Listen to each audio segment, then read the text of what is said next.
Hello friends, math with Gajanan में आप सभी स्टूडेंट का एक बार फिर से स्वागत है।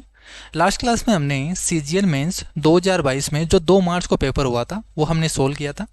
आज की क्लास में जो 3 मार्च को पेपर हुआ है वो हम सॉल्यूशन करने वाले हैं। देखिए, सबसे जो 4 शिफ्टों में पेपर हुआ है उनमें जो सबसे हार्डेस्ट शिफ्ट पूछी गई है ये 3 मार्च को ही पूछी गई है। और इसी दिन मेरा भी एग्जाम था, मैंने भी सीजीएल मेंस दिया था, जिसमें मैंने 30 में से 29 क्वेश्चन मैंने करे थे। एक प्रोबेबिलिटी का क्वेश्चन है मैंने छोड़ दिया था। तो इनमें से मेरा जो 28 क्वेश्चन है वो सही है। एक क्वेश्चन है वो कैलकुलेशन की वजह से कुछ गलत हो गया, वो भी मैं अभी बताऊंगा कि कहाँ मैंने कैलकुलेशन में मिस्टेक करी थी। ठीक है। और बाकी जब मैंने इसको पेपर को सोल्व किया था तो पहले राउंड को मैंने 14 मिनट में कंप्लीट कर लिया था। ठीक है। तो जो 4-5 क्वेश्चन बचे थे वो मैंने फिर सेकंड राउंड में कंप्लीट किए थे। तो इसके वजह से मेरे को टाइम की कभी भी इसमें कमी नहीं लगी।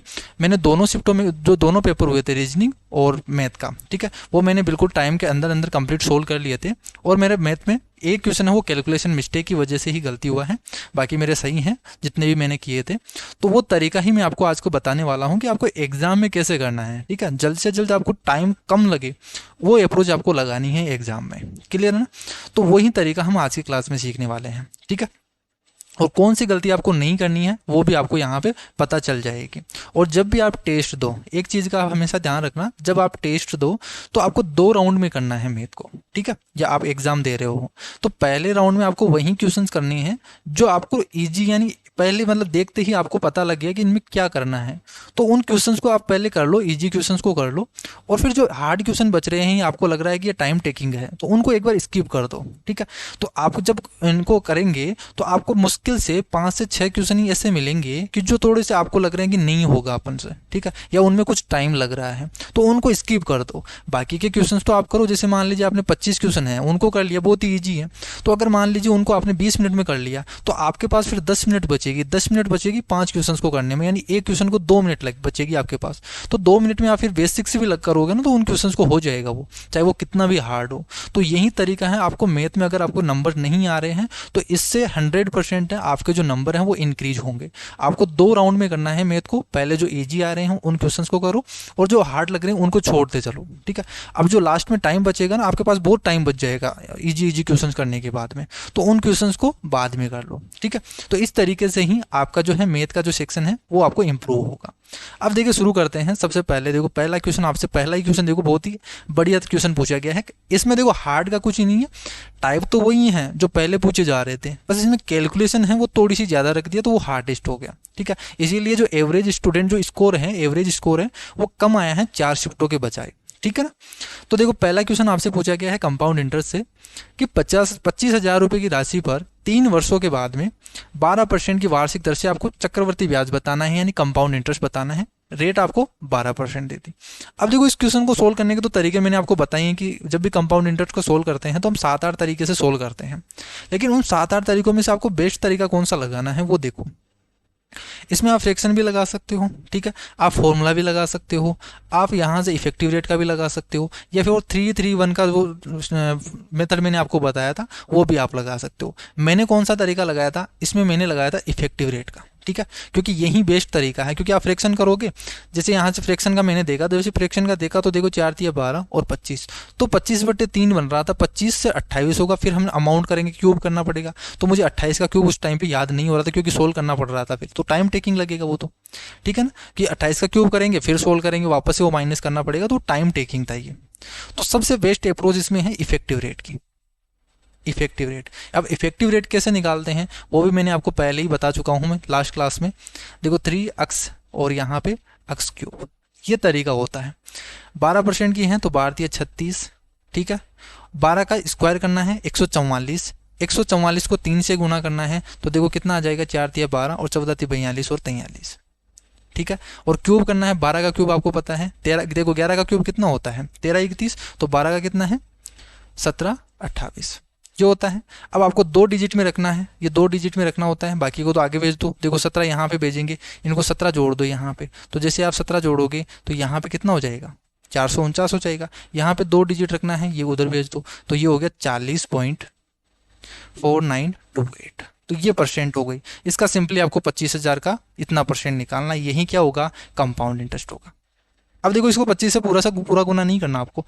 25 से गुना करने की ट्रिक क्या है कि आप 4 से डिवाइड कर दो, 4 से डिवाइड करके 2 जीरो लगा दो, तो 2 जीरो लगाएंगे वो तो परसेंटेज से वैसे कट जाएगा, परसेंटेज निकालने। तो देखो सिंपली इसको 4 से ही डिवाइड करना है आपको, तो 4 से डिवाइड करेंगे, जीरो एक बार चला जाएगा जी, ठीक है।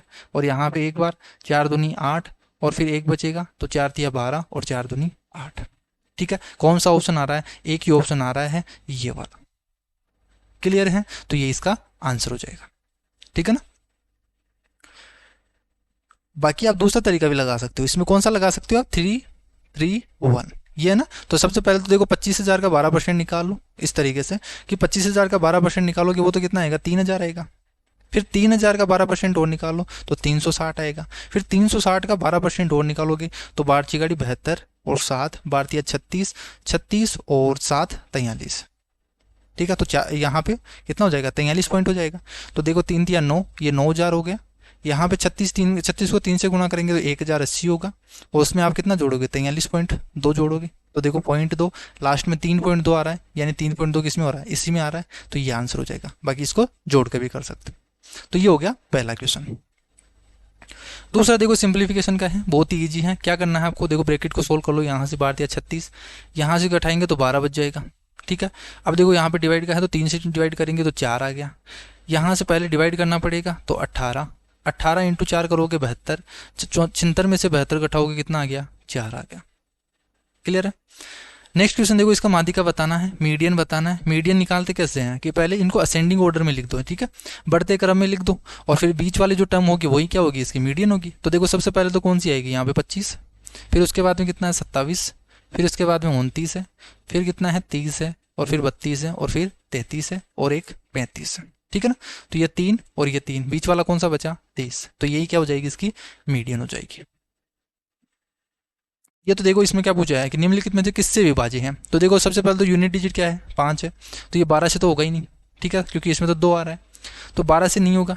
फिर हम 3 से चेक कर लेते हैं, ठीक है, 9 से ही चेक कर लेते हैं, नहीं है तो 9 से चेक होगा तो वो 3 से भी डिविजिबल होगा, तो हम 9 से चेक कर लेते हैं। देखो 9, 8 और 1 9, 2 5 और 4 9 हो गया, 2 और 2 4, ठीक है। तो ये 9 से तो नहीं डिवाइड हो रहा, ना 3 से हो रहा है, कौन सा बचा? 11 बचा, तो यही इसका आंसर हो जाएगा। बाकी आप 11 का भी डिविजिबिलिटी रूल चेक कर सकते हो। कैसे करते हैं अपन कि ओड प्लेस पे आने वाले डिजिट का सम निकाल लेते हैं, और उसमें से इवन प्लेस पे आने वाले डिजिट का सम निकाल के डिफरेंस चेक कर लो, या तो वो 0 होना चाहिए या फिर 11 का मल्टीपल होना चाहिए। क्लियर है?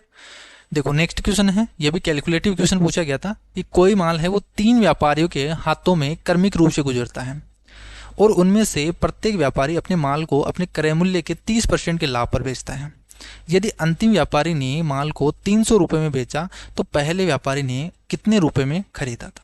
इसमें पूछा क्या है, देखो कि एक जो व्यापारी है वो क्या करता है, हर बार 30% बढ़ाता है, फिर दूसरे के हाथ में क्या वो भी 30% लाभ पे बेच देता है, फिर तीसरे के हाथ में क्या वो भी 30% के लाभ पे बेच देता है, और इस तरीके से अंतिम जो व्यापारी था, ठीक है, वो ट्रेडर था, वो कितने में बेचता है? वो 300 रुपये में बेचता है। आपसे पूछा है कि जो पहला व्यापारी था वो कितने रुपये में खरीदा था, तो मैं मान लेता हूँ x रुपये में, ये x रुपये है, वो 30% बढ़ा के हैं तो कितना हो जाएगा? 10 से 13 हो गया।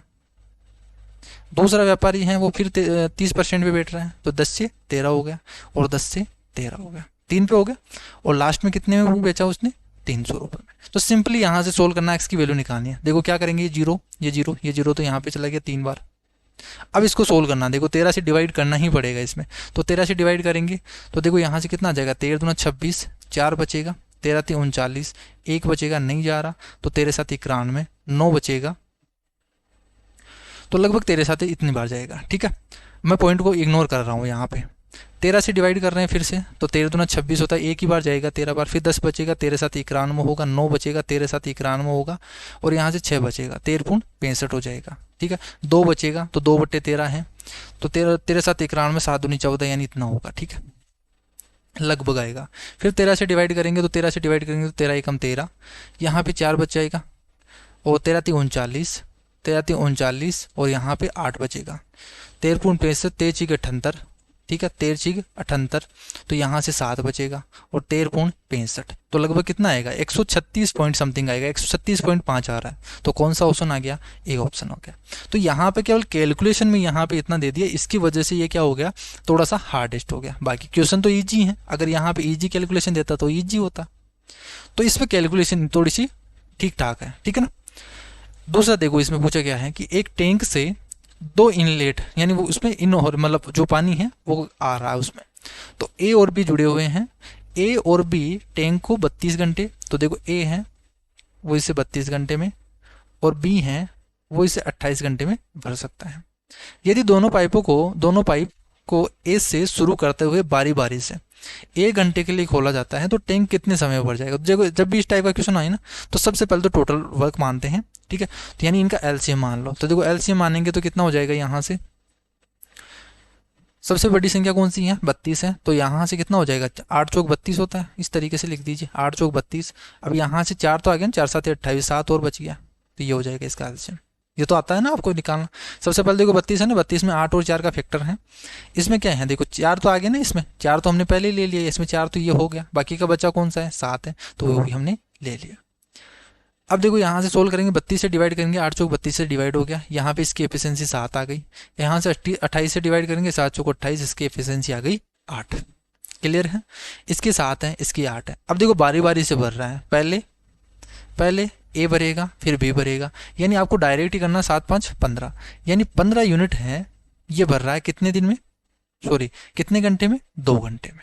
पहले 1 घंटा फिर दूसरे घंटे में, दोनों ने मिलकर किया ना, तो 2 घंटे में 15 यूनिट भर रहा है। टोटल यूनिट यहाँ से देखो कितनी है, यहाँ से 8 चौक 32, 32 इंटू 7 करोगे तो देखो यहाँ से कितना हो जाएगा, 7 या 21 और 22, तो 224 यूनिट आपको भरना है। यानी ऐसे मान लीजिए कि 224 लीटर आपको पानी भरना है, 2 घंटे में 15 लीटर पानी भर रहा है, 2 घंटे में 15 लीटर बन रहा है। आपको तो किस में बताना, निकटतम में बताना, तो देखो लगभग कितना है, ये 225 के आसपास है, तो आपको 225 ही बनाना है, तो 15 का स्क्वायर करोगे ना, तो यहाँ पे 15 से गुना करोगे तो इधर भी 15 से गुना करना पड़ेगा, तो लगभग कितना टाइम लगेगा, 30 घंटा। कितना लगेगा, 30 घंटे, 29 पॉइंट समथिंग आएगा यहाँ पे, ठीक है। तो आपको तो अप्रोक्सीमेशन में चलना है, तो यहाँ से कितना हो जाएगा, 30 घंटा लगेगा। एक ही ऑप्शन आपको दे रखा है, तो इस तरीके से करना आपको। एक परीक्षा में राजेश, राकेश और रमेश द्वारा प्राप्त अंकों का अनुपात है वो इतना है। यदि उन राजेश ने परीक्षा में 30 अंक प्राप्त किए हैं तो राकेश और रमेश द्वारा प्राप्त किए गए अंक क्या हैं। तो देखो जब भी इस टाइप का हो ना, आपको पेन को कम लगाना, अगर आपको टाइम बचाना ना तो जितना कम आप पेन यूज कर सकते हो उतना करना। कैसे, देखो इसमें डायरेक्ट ही बोला ना कि राजेश ने परीक्षा में 30 अंक प्राप्त किए हैं, तो यानी राजेश हैं तो 2 यूनिट की वैल्यू 30 है, तो 1 यूनिट की वैल्यू कितनी हो गई, 15 हो गई। 1 यूनिट की 15 हो गई तो 4 यूनिट की कितनी होगी, 60 होगी, और 9 यूनिट की कितनी होगी, 135। तो 135 और 60 ये ऑप्शन होगा, ठीक है। यहाँ पे डी ऑप्शन गायब है, तो उसी का वो आंसर था। तो 60 और 135 राकेश और रमेश का पूछा था, वो निकाल देंगे। नेक्स्ट क्वेश्चन देखो, इसका एलसीएम बताओ। इसमें तो देखो मैंने पेन भी नहीं लगाया था, कैसे किया था मैंने, यहाँ पे देखो 15 है, इसमें पूछा है एलसीएम। एलसीएम का मतलब ऐसी संख्या जो इससे भी डिवाइड हो और इससे भी डिवाइड हो, ठीक है ना। अब इसके फैक्टर तो कैसे करेंगे, देखो अब इसके फैक्टर आप उस बचपन की तरह मत करना, यहाँ पे 15 का फैक्टर कर रहे हो वैसे करो, यहाँ से डायरेक्ट सोचो ना। देखो यहाँ से 5 या 15 लिख सकते हैं, यानी -5 और -3, इसी तरीके से तो होगा ना, यानी x -5 होगा और x -3 होगा। इसमें तो ये फैक्टर हो गया, इसमें जो फैक्टर होगा देखो यहाँ से 6 ना, तो 3 दूनी 6, -3 और -2 होगा, -3 और -2 होगा, तो x -3 और क्या होगा, x -2। अब इसका एलसीएम पूछा है, यानी आपको ऐसी संख्या निकालना जो इससे भी डिवाइड हो और इससे भी डिवाइड हो। तो देखो x -3 तो कॉमन ही है, x -3 कॉमन है। अगर इससे डिवाइड करना है तो ये तो रखना ही पड़ेगा ना, x -2 भी रखना पड़ेगा। अगर इससे डिवाइड करना है तो x -5 को भी रखना पड़ेगा।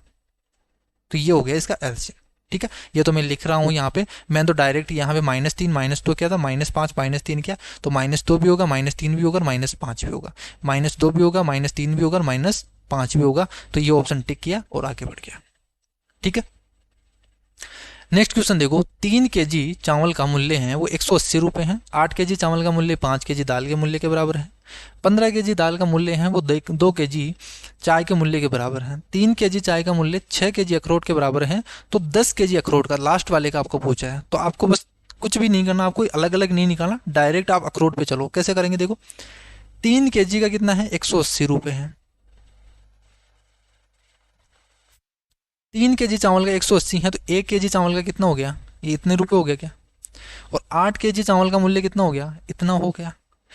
वो 8 kg चावल का ये मूल्य कितने के बराबर है, 5 kg दाल के मूल्य के बराबर है। तो अगर इससे 5 से डिवाइड करेंगे तो 1 kg दाल का आ जाएगा, ये 1 kg दाल का आ गया, तो बताइए 15 kg दाल का कितना हो जाएगा, इतना हो जाएगा। और ये 15 केजी दाल का है वो 2 केजी चाय के बराबर है, तो 1 केजी चाय का मूल्य इतना हो जाएगा। ये 1 केजी का चाय का मूल्य है, 3 केजी चाय का मूल्य कितना हो जाएगा, ये इतना हो जाएगा। तो 3 केजी का चाय का मूल्य है वो 6 केजी अखरोट के बराबर है, तो 6 केजी अखरोट के बराबर है, तो 1 केजी अखरोट का मूल्य ये हो जाएगा। ये टोटल ये 1 केजी अखरोट का मूल्य आ गया। तो 10 केजी का बोझा है, तो 10 से गुना कर दो इसको, ये आ गया 10 केजी अखरोट का। सिंपली इसको सोल्व करना है। कैसे सोल्व करोगे, देखो 5 दूनी 10 है, ये हो गया। 3 छिके 18, तो 60 है। ये 6 से तो 6 चला गया, तो देखो कितना आ जाएगा यहाँ से, 15 × 120 भारतीय 36, कितना आ गया 3600। एक समबाहुभुज का बाह्य कोण है वो 18 डिग्री है। बाह्य कोण क्या होता है, देखो 360/n होता है ना। 360/n की वैल्यू कितनी देर की है, 18 देर की। तो n की वैल्यू कितनी आ गई, यहाँ से 20 आ गई। कितनी आ गई, 20। यानी उस समबाहुभुज है उसकी भुजाई कितनी है, 20 है। उसमें विकर्णों की संख्या पूछी है, तो विकर्ण का फॉर्मूला क्या होता है, n-3/2 होता है। तो यहाँ पे 20 की वैल्यू पुट, यहाँ n की वैल्यू पुट कर दो 20 × 17 / 2, कितना हो जाएगा 170। क्लियर है। नेक्स्ट देखो, एक पिरामिड का संपूर्ण पृष्ठीय क्षेत्रफल है वो क्या होगा, जिसका आधार तो कितना है 8 सेंटीमीटर का एक वर्ग है, स्क्वायर है, और पिरामिड की ऊंचाई कितनी है 3 है। ठीक है, तो इस तरीके से आपको दे रखा है कि एक स्क्वायर है। ठीक है, ऐसा मान लीजिए ये इस टाइप का एक स्क्वायर दे रखा है, और यहाँ पे ये एक तरीके से देखो, यहाँ से तो कुछ समझ में नहीं आ रहा आपको डायग्राम में, इस तरीके से नीचे वाला जो बेस है वो स्क्वायर है। ठीक है, ये पिरामिड है। ठीक है, इसकी जो साइड है वो 8 है, ये भी साइड 8 है, ये भी 8 है, ये भी 8 है, और इसकी जो ऊंचाई है, ये वाली ऊंचाई है वो कितनी है 3 है।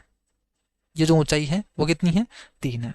अब पिरामिड का आपको टोटल पृष्ठीय क्षेत्रफल पूछना है, तो देखो चारों ओर का क्षेत्रफल प्लस बेस का, यही होना।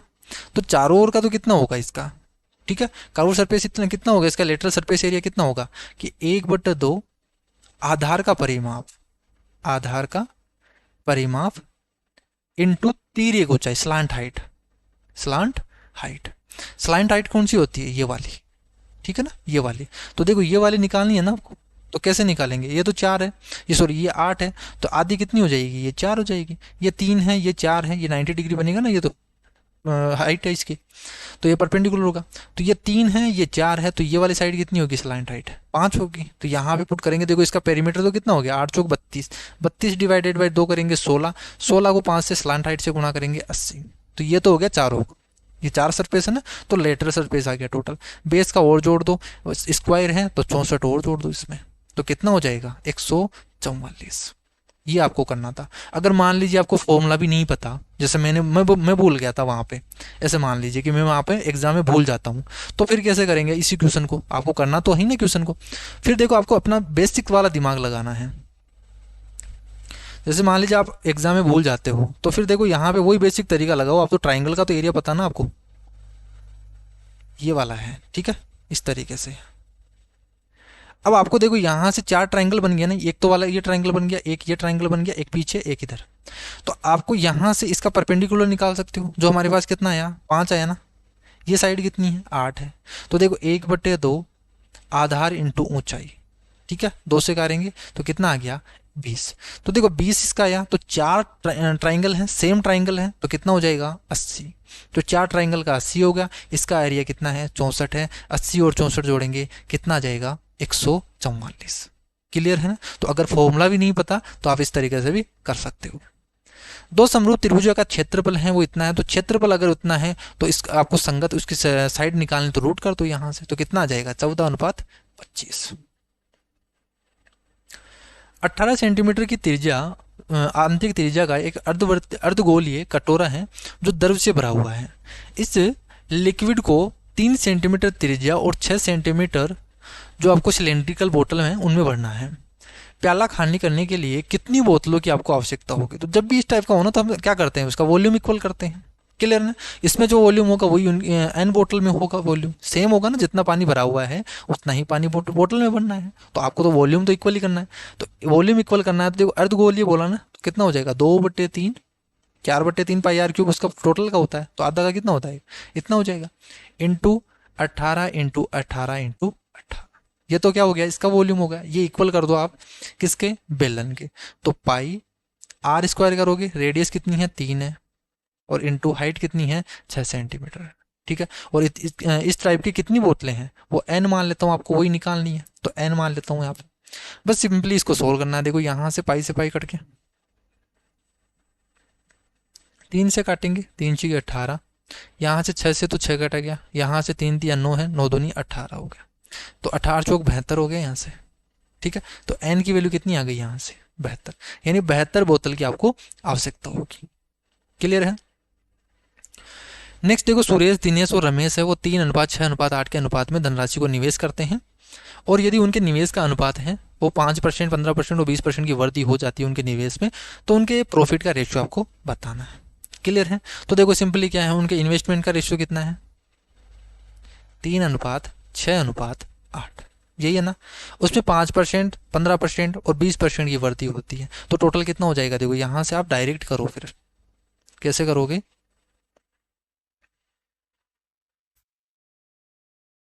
तीन है ना, यहाँ से 3 है, मान लीजिए इसके 3 रुपए हैं, तो 5% बढ़ गई, तो बढ़ने के बाद कितनी होगी 105% हो जाएगी, ये इतनी तो होगी अनुपात। इसकी 6 रुपए थी, यहाँ पे 15% बढ़ गया, तो 6 का 15% बढ़ गया, कितना हो जाएगा 115 हो जाएगा अनुपात। यहाँ से 20% बढ़ गई, तो 8 का कितना हो जाएगा 120%।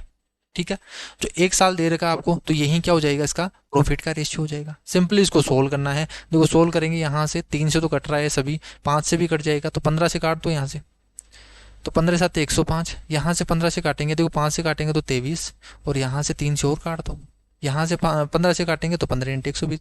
कौन सा ऑप्शन आ रहा है, देखो 7 या 21 और 23 दूना 46, 21 46 और 64, डी ऑप्शन आ जाएगा। तो ये हो जाएगा इसका आंसर। ये देखो बहुत ही सिंपल सवाल है, ये तो मैंने देखते ही मुश्किल से 3 सेकंड या 4 सेकंड लगे होंगे। 5 चौक 20 होता है, माइनस का दे रखा तो मिनिमम, यानी 4 आंसर हो जाएगा। अगर प्लस दे रखा होता तो ज़्यादा वाला हो जाता। और यहाँ पे आपको ऐसे फैक्टर करना है जिनका इनके बीच में डिफरेंस क्या हो, 1 का डिफरेंस हो। क्लियर है, ये तो बहुत ही ईजी सवाल था। ये देखो ये बहुत ही ईजी सवाल है, ये भी परसेंटेज का पूछा गया है इलेक्शन से रिलेटेड, कि एक प्रत्याशी ने एक चुनाव लड़ा, उनमें से एक ने 64% मिला, एक को 64% मिला, और वह 434 मतों से जीत गया। तो बताइए कुल मतों की संख्या आपको बतानी है कि टोटल वोट कितने हैं। तो देखो एक ने 64% वोट लिए, टोटल 100 है, उसमें से 64 ले लिए, तो दूसरों को बताओ कितना मिलेगा, यहाँ से 36 मिलेगा, नहीं मिलेगा। ठीक है, तो एक को 64% मिले, दूसरे को 36% मिले। क्लियर है, और जीता कितना 434 वोट से, यानी इनके बीच का डिफरेंस ही तो है ना ये। तो ये 64 है, ये 36 है, इनके बीच का डिफरेंस आपको दे रखा है, तो यहाँ से डिफरेंस कितने का हो गया, यहाँ से 28 का है, तो 28% की वैल्यू है।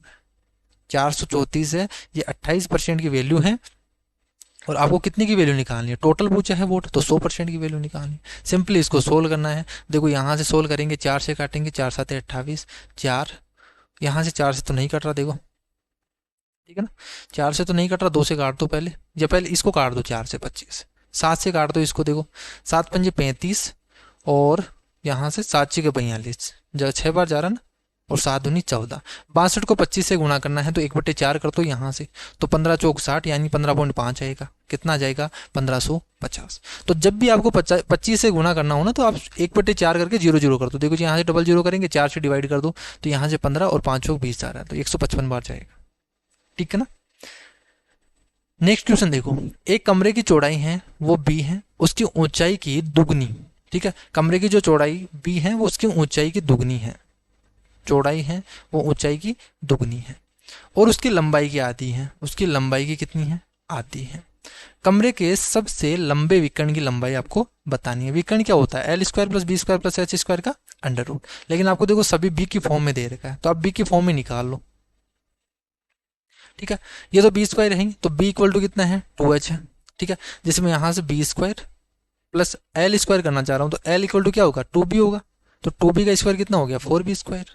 फिर h का स्क्वायर करना है, तो h = क्या हो गया b/2 हो गया, यानी b²/4, ये हो गया L² + b² + h²। सोल्व कर लो, देखो 5b², 5 चौक 20, और 21b²/4 होगा, यानी √21/2 हो गया। बस इतना ही आपको सोल्व करना है। एक नाव है वो धारा के अनुकूल है। ठीक है, डाउन स्ट्रीम है वो 35 किलोमीटर 2 घंटे में चलती है। डाउन स्ट्रीम है, यानी अक्स अगर नाव की चाल है, वाई क्या है जो वाटर है, ठीक है, उसकी फ्लो है, उसकी स्पीड है। तो x प्लस वाई है वो कितना हो जाएगा, अनुकूल डाउन स्ट्रीम जा रही है तो 2 घंटे में जा रहे हैं, तो इसकी स्पीड कितनी होगी 35/2। ठीक है, तो ये स्पीड हो गई किलोमीटर पर आवर में। और धारा के प्रतिकूल यानी अप स्ट्रीम है x माइनस वाई है वो कितना है, उतनी ही डिस्टेंस है वो 7 घंटे में जा रही है यानी 35/7 यही जा रही है। शांत जल में नाव की चाल आपको बतानी है, तो नाव की चाल पूछा ना आपको, तो क्या कर दिया, x प्लस वाई है x माइनस वाई है, दोनों को जोड़ के 2 से डिवाइड करना है, यही करना है यहाँ से। तो देखो यहाँ से 7 पंजे 35 है ना 5, और यहाँ से कितना है, इसको सोल्व करेंगे तो 17.5 है, तो 17.5 और 5 जोड़ेंगे तो 22.5, 22.5 डिवाइडेड बाई 2 करेंगे तो कितना आ जाएगा 11.25 ये आएगा। और यही क्वेश्चन था जिसमें मैंने कैलकुलेशन में मिस्टेक करी थी, मैंने ये ऑप्शन किया था बी ऑप्शन, अब पता नहीं क्या मिस्टेक करी थी तो जिसकी वजह से ये 10.55 आया था मेरे पास, जो यहाँ पे जल्दीबाजी में मैंने जोड़ने में ही गलती कर दी थी। ठीक है, तो इस तरीके से भी आपको कैलकुलेशन में बचना है, जो इजी क्वेश्चन होता है उसमें ही कैलकुलेशन मिस्टेक होती है, आपको आता है लेकिन फिर भी कहीं ना कहीं आपके कैलकुलेशन कभी आप जोड़ने में कर देते हो, कभी आप मल्टीप्लाई में कर देते हो, तो कुछ ना कुछ मिस्टेक हो जाती है, तो इस सीलिंग मिस्टेक का आप ध्यान रखा करो। ठीक है, आगे से मैं भी ध्यान रखूंगा। एक निश्चित धनराशि पर 8 वर्ष में 21% वार्षिक दर से अर्जित साधारण ब्याज का उसी धनराशि पर 21 वर्ष में समान दर से अर्जित साधारण ब्याज क्या होगा। देखो 8 साल के लिए 21% की रेट से, तो ये तो क्या हो जाएगा, इसका सिंपल इंटरेस्ट हो गया, सीधा मैं इफेक्टिव रेट की बात करूँ तो। ठीक है, ये इसका सिंपल इंटरेस्ट हो गया, किसका, अक्स का, जैसे यहाँ पे प्रिंसिपल अक्स हो तो। ठीक है, इसका आपको तो रेशियो ही पूछा ना, तो छोड़ो यहाँ पे प्रिंसिपल का हमें क्या लेना देना है, अक्स मानने की जरूरत क्या है। तो ये तो इसका सिंपल इंटरेस्ट हो गया। यही आपसे क्या पूछा है कि उसी धनराशि पर 21 वर्ष के लिए, 21 वर्ष के लिए कितनी परसेंट से, 21% से, तो ये होगा ऐसा ही दूसरा वाला, इनके बीच में रेशियो पूछा है। तो देखो यहाँ से 21 से 21 कट गया, 8 अनुपात कितना जाएगा 21 आ जाएगा। क्लियर है। तो कुछ क्वेश्चन देखो बहुत ही इजी सवाल पूछे गए यहाँ पे, कुछ क्वेश्चन है जो यहाँ पे 4 से 5 क्वेश्चन थे जो हार्ड पूछे गए थे, और वही मैंने स्किप करके सेकंड राउंड में किया था। ठीक है, तभी मेरा टाइम पे ये जो क्वेश्चन थे वो कंप्लीट हो गए थे, नहीं तो टाइम की कमी पड़ जाती। ठीक है, ये देखो ये क्वेश्चन है, इसमें तो आपको पेन भी नहीं लगाने की जरूरत, कैसे करोगे, देखो 1 प्लस एक्स है 1 माइनस एक्स है, तो 1 माइनस एक्स स्क्वायर होगा, ये तो हो गया 1 minus x square. 1 minus x square plus 1 plus x square क्या होगा, 1 माइनस एक्स की पावर 4 होगा। 1 माइनस एक्स की पावर 4, 1 प्लस एक्स की पावर क्या होगा, 1 माइनस एक्स की पावर 8 होगा। 1 माइनस एक्स की पावर 8 और 1 प्लस एक्स की पावर 8 क्या हो जाएगा, 1 माइनस एक्स की पावर 16। क्लियर है। तो इस तरीके से करना है। ये देखो ए बी सी डी एक चक्रीय चतुर्भुज है, ठीक है, और बी सी संबंधित वृत्त का व्यास है। तो इस तरीके से है, ये एक सर्किल आपको दे रखा है जिसमें ये बी सी व्यास है इसका, और ए बी सी डी चक्रीय है, तो इस तरीके से बनेगा ए बी सी डी। कुछ साइक्लिक क्वाड्रिलेटर क्या होता है, जिसके चारों कॉर्नर क्या हो, जो सर्किल को टच करते हो, ए बी सी और डी। ठीक है, और इसकी एक खासियत क्या है, जो साइक्लिक क्वाड्रिलेटरल है उसमें क्या होता है, उनके अपोजिट एंगल का सम क्या होता है, हमेशा 180 होता है। इनके अपोजिट एंगल का सम है वो हमेशा 180 होता है। बस ये दो चीज आपको याद रखनी है। जिस पर ए और डी स्थित है, बी सी ए है, बी सी ए ये वाला एंगल है, ये 19 डिग्री आपको दे रखा है, ये 19 डिग्री दे रखा है। और सी ए डी ये वाला एंगल, सी ए डी है, ये एंगल आपको दे रखा है 32 डिग्री। कितना है, 32 डिग्री। क्लियर है।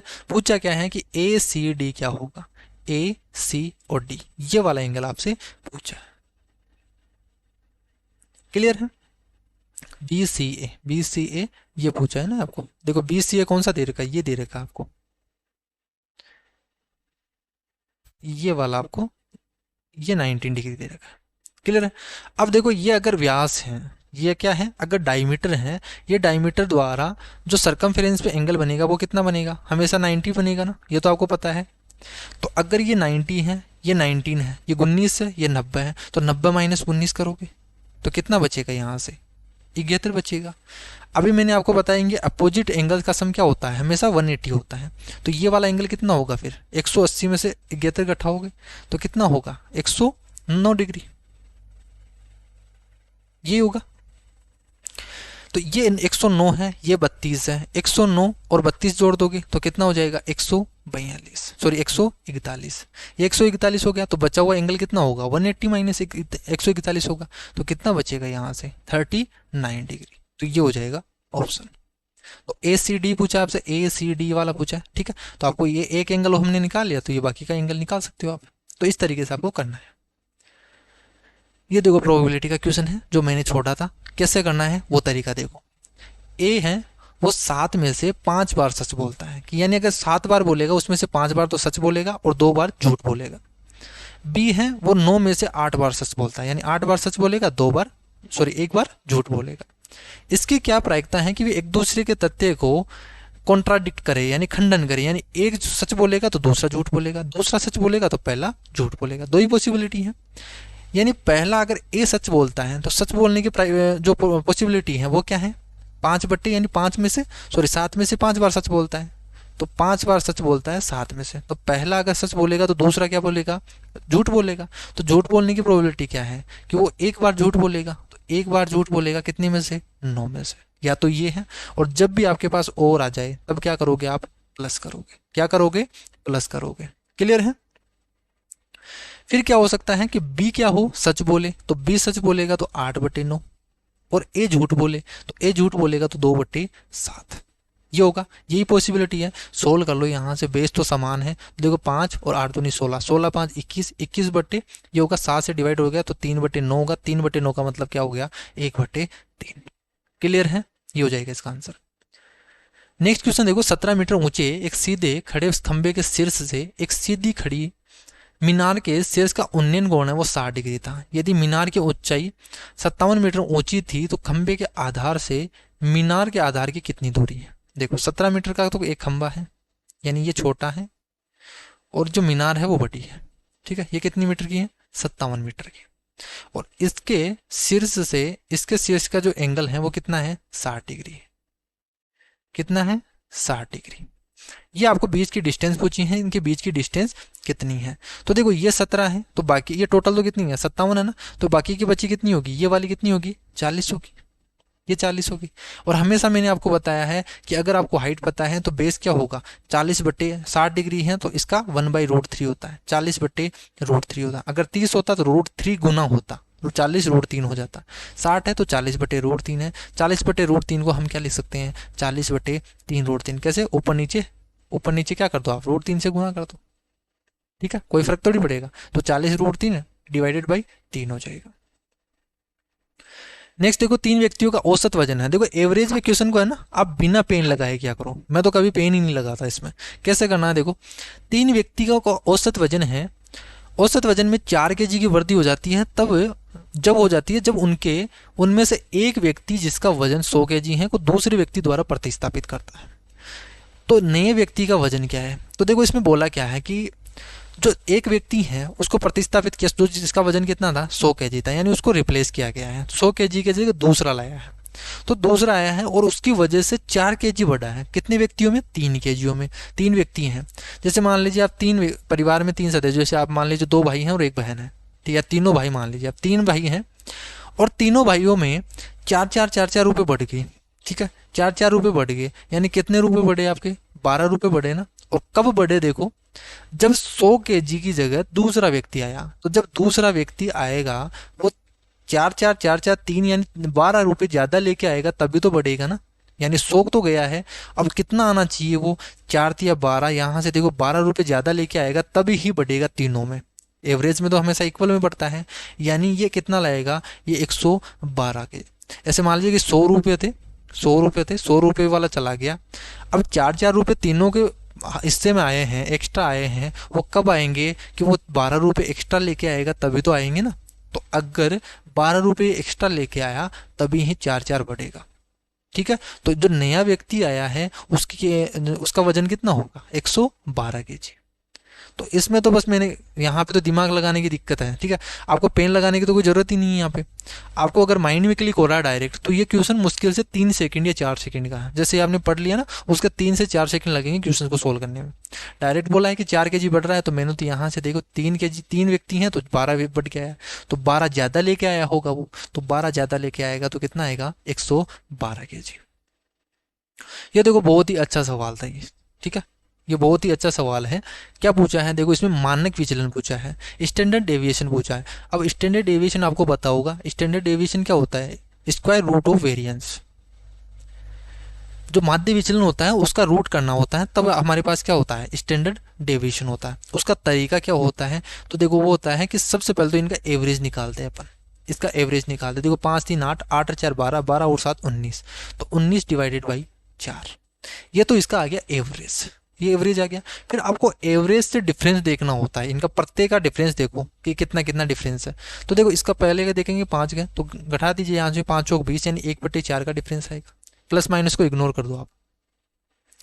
3 में से घटाएंगे तो 4 3 12, यानी 7/4 आएगा। ठीक है, 4 से करेंगे 4 चौक 16, तो 3/4 आएगा। और यहाँ से 7 चौक 28 है, यानी 9/4 आएगा। ये इनका डिफरेंस आ गया। जब डिफरेंस आ गया फिर इनका आपको स्क्वायर करके माध्य लेना है। ठीक है, स्क्वायर करके एवरेज निकालना। तो इनका स्क्वायर कितना होगा, देखो 1/16, इसका होगा 7 7 49/16, इसका हो जाएगा 9/16, और इसका हो जाएगा 81/16। ये हो गया। और इनका एवरेज लेना है फिर, तो इस सभी को जोड़ना है आपको, सभी को जोड़ना है और फिर 4 का भाग देना है। तो देखो सबसे पहले तो इसको जोड़ लेते हैं। देखो कितना हो जाएगा, 81 और 9 90, 90 और 50 जोड़ना है तो 140, तो 140 डिवाइडेड बाई 16, 140 डिवाइडेड बाई 16, और फिर माध्य निकालना तो 4 से और डिवाइड करेंगे। ठीक है, तो सबसे पहले तो हमने क्या किया, इसका एवरेज निकाला। एवरेज से हमने इसका विचलन देखा कि कितना विचलित हो रहा है, तो यानी माध्य विचलन कर रहे हैं। माध्य विचलन करके बाद में उसका स्क्वायर किया हमने, स्क्वायर करके इसका एवरेज लिया, तो एवरेज लिया तो ये आया, और इसका आपको करना है स्क्वायर रूट। इसका क्या करना है आपको, स्क्वायर रूट करना है। तो स्क्वायर रूट करेंगे तो देखो 16 और 4 ये तो बाहर आ जाएगा, तो 1/8 आ गया तो बाहर। ठीक है, ये कितना है, 140 है, 140 है ना। अब देखो इसका आपको एवरेज इसमें पॉइंटों में आपको एक्यूरेट नहीं निकालना, आपको तो आसपास देखना है, राउंड में देखना है।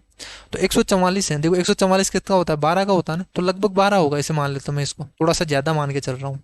ठीक है, तो ये 12 हो गया। तो देखो यहाँ से सोल्व करेंगे तो कितना आ जाएगा, 8 एकम 8, 8 चौक 32, तो 8 पंजे 40, यानी 1.5 के आसपास आएगा। तो इसमें एक ही ऑप्शन था ये वाला, कितना आएगा, 1.5। ठीक है, 1.48। तो इस तरीके से आपको स्टैंडर्ड डेविएशन निकालना होता है। तो ये बहुत ही टाइम टेकिंग क्वेश्चन था, इसमें जरूर आपको 1 से 1.5 मिनट लग सकता है एग्जाम में। ठीक है, तो इसी टाइप के क्वेश्चन को आपको लास्ट में करना, अगर आपको टाइम बचता है तो कर लीजिए, नहीं अगर मान लीजिए 1.5 मिनट का आपका क्वेश्चन है और फिर भी आपसे नहीं हो रहा है, तो आपने तो लॉस कर दिया ना। इसमें 1.5 मिनट में आप जैसे मान लीजिए 20-20 सेकंड भी लगा रहे हो, तो यहाँ पे आपको 4 से 5 क्वेश्चन तो आप इजीली कर सकते थे।